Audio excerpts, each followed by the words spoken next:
ঢাকার বেড়াইদ এলাকা, রাস্তার উপর বিপজ্জনকভাবে ঝুলে আছে শত শত হোল্ডার আর অনিরাপদ তারের সংযোগ খুঁজতে বেশি বেগ পেতে হয়নি আমাদের।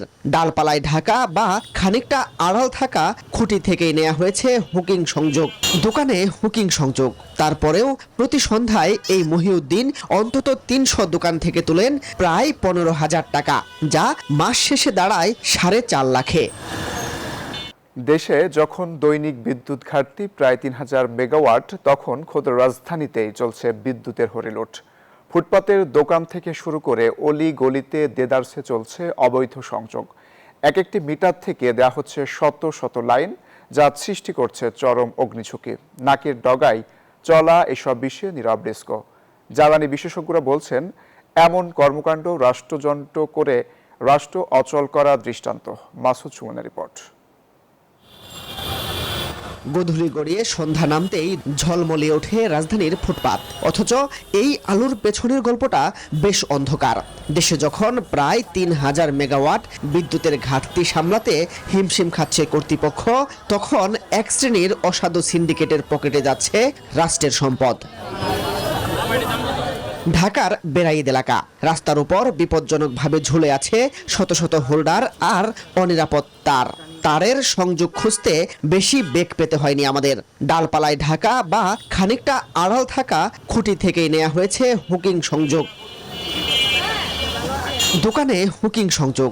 তারপরেও প্রতি সন্ধ্যায় এই মহিউদ্দিন অন্তত ৩০০ দোকান থেকে তোলেন প্রায় ১৫,০০০ টাকা, যা মাস শেষে দাঁড়ায় ৪.৫ লাখে। প্রতিদিন এক লাইটে ৩০ টাকা প্রতিদিনই দিতে হয় নাকি প্রতিদিন?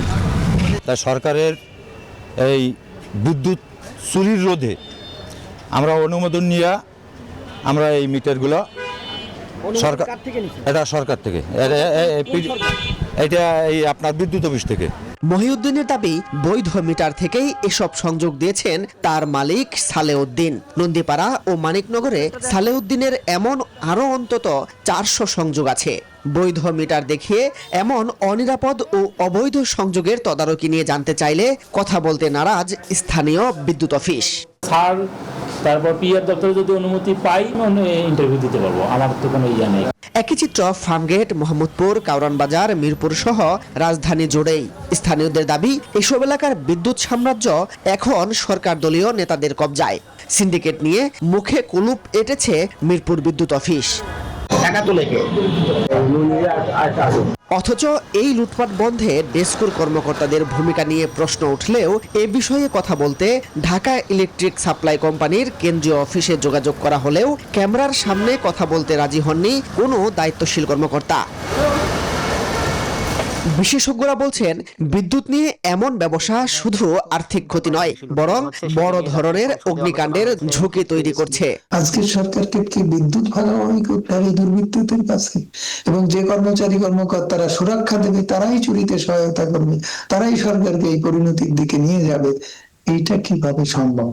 সরকার এই দৃষ্টিকোণ থেকে তার যে অবস্থান জনগণের কাছে, তারই কর্মচারীরা কর্মকর্তারা প্রতিষ্ঠিত করেছে, এটার ব্যাপারে সরকার আশা করি সংবেদনশীল হবে, সিরিয়াস হবে এবং দ্রুত ব্যবস্থা নেবে। বিদ্যুতের এমন অপচয় রোধ এবং অসাধু সিন্ডিকেটের অবৈধ ব্যবসা বন্ধে সরকার দ্রুত পদক্ষেপ নেবে, সেই প্রত্যাশায় নগরবাসী।